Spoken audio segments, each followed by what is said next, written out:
Now, what makes a good outfit isn't necessarily having the latest sneakers or having the most expensive clothing item. It is actually the ability to add small details to your outfit that will take it to the next level. What's going on, you guys? Welcome back to the channel. In today's video, we'll be touching on some of the best accessories to own currently.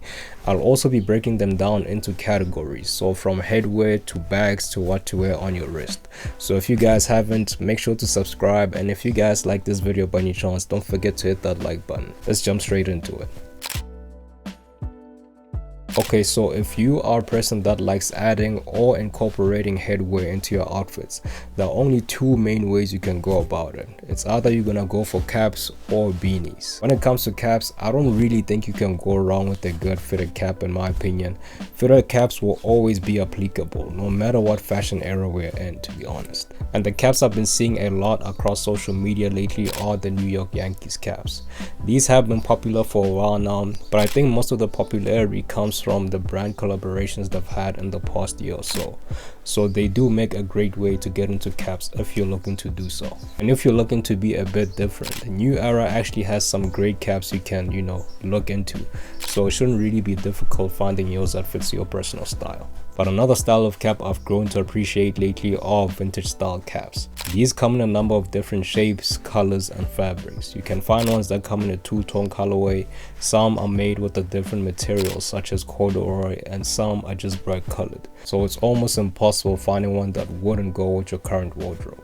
But guys, keep in mind that these are vintage style caps, so you'd have to look at secondhand markets in order to find them. But the reason why I like these so much is because not many people wear them, and if people do wear them, it's less likely to be the same cap as yours, because most of the caps are one of one, and that is why I feel like they are worth checking out. Okay, so now let us move on to beanies. Now when it comes to beanies, there are a number of options to choose from, but the ones that have gained a lot of traction this year, which are my absolute favorites, are these cuffless type beanies. Now you can get these from stores like Arc'teryx, Oakley, and the North Face. When it comes to the Arc'teryx beanies, they do come in some vivid colorways and are made using a blend of wool and recycled polyester. Oakley on the other hand makes their beanies using acrylic, which makes it perfect for those colder conditions, and they also come in a number of different colors. Same goes for the North Face as well. Now to be honest, this style of beanie doesn't necessarily align with my personal style, but I do think it's definitely worth a try though. My style on the other hand leans more towards the cuff type of beanies. Again, with these you have a ton of options to choose from. You have the option of going for ones that have some kind of patch or logo on them, and if you're looking for something that's simple, something that doesn't really make too much noise, then you can just go for a plain old simple beanie. That always works as well. Okay, so I've also recently developed an interest in eyewear, and the ones that have caught my attention are cycling glasses, specifically ones from Oakley. In my opinion, Oakley is one of the best brands to bring cycling eyewear into mainstream fashion. In a way, they've kind of made glasses that work with what people consider fashionable today, while still maintaining the actual functionality of what the glasses were originally made for, which is essentially cycling. I also recommend getting a more traditional pair of shades, kind of like these ones that have a retro style to them. So the ones that have, these colored lenses or these colored frames. I think those are great, especially if it's your first attempt getting into eyewear. Okay, so now let's move on to bags.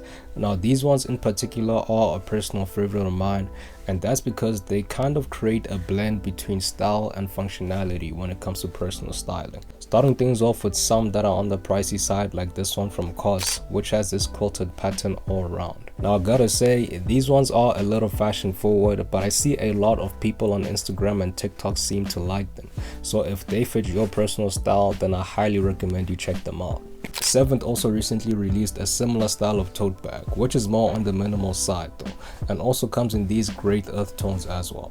If you guys are looking for something that's made of leather and is a little bit out there, then you should check out the tote bags from Cole Buxton. Now I gotta say though, these are bigger than your usual tote bags, meaning you'd have more space in terms of storage.